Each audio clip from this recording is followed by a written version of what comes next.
Malah forum ini turut menjadi pemangkin kepada pelaksanaan kajian lelaki budiman negara di bawah rancangan Malaysia ke-13 yang akan bermula pada bulan Julai ini selama 18 bulan. Kajian ini bertujuan untuk membantu kita merangka inisiatif lelaki budiman negara.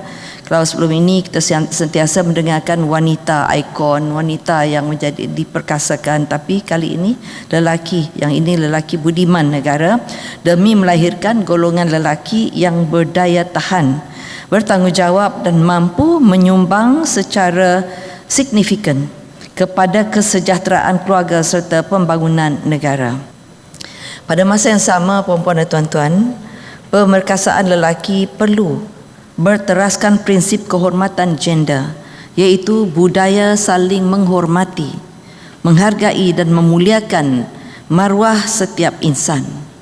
Lelaki budiman bukanlah lelaki yang mendominasikan, sebaliknya lelaki yang memimpin dengan hikmah, berkongsi bertanggungjawab dan menghormati wanita sebagai rakan kongsi dalam membina keluarga.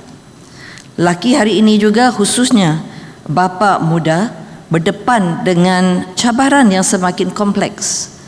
Selain kos sara hidup dan komitmen keuangan, mereka juga perlu mengimbangi tuntutan kerjaya dengan tanggungjawab sebagai suami dan bapa. Di samping berdepan perubahan lanskap sosial dan cabaran membesarkan anak-anak dalam pengaruh media digital, ramai juga yang bergelut untuk menyesuaikan diri sebagai ketua keluarga tanpa sokongan yang mencukupi. Cabaran-cabaran ini menuntut lelaki bukan sahaja cekal dari segi fizikal, malah mempunyai daya tahan emosi, kemahiran keibubapaan dan kesejahteraan mental yang baik. Puan-puan dan tuan-tuan, statistik menunjukkan bahawa cabaran ini tidak boleh dipandang ringan.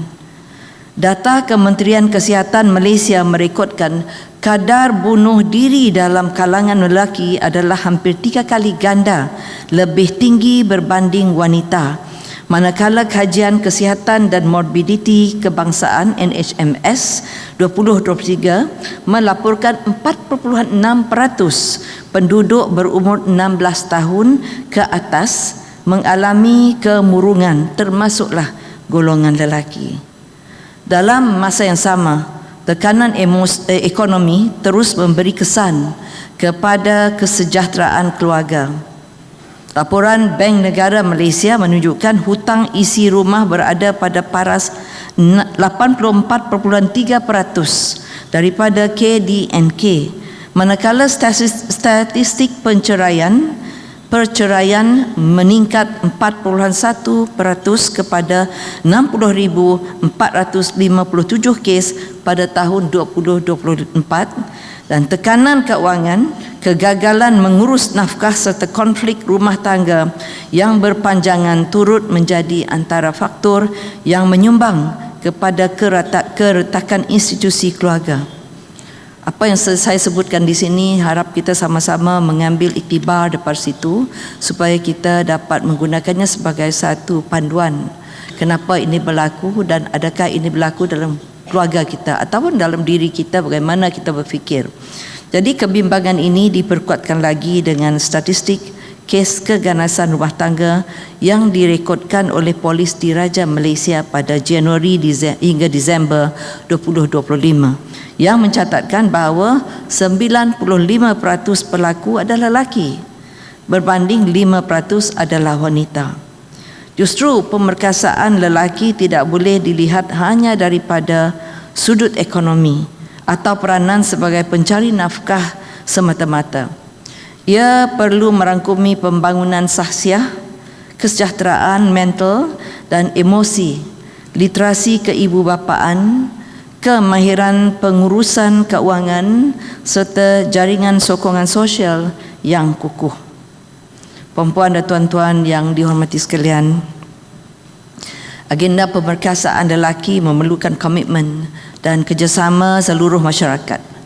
Sehubungan itu, Kementerian telah mewujudkan jaringan pemerkasaan lelaki ataupun Men Empowerment Network, iaitu MEN, sebagai platform strategik yang menghimpunkan agensi kerajaan, NGO, ahli akademik, profesional dan individu bagi menyelaras program, intervensi serta advokasi berkaitan pemerkasaan lelaki di Malaysia.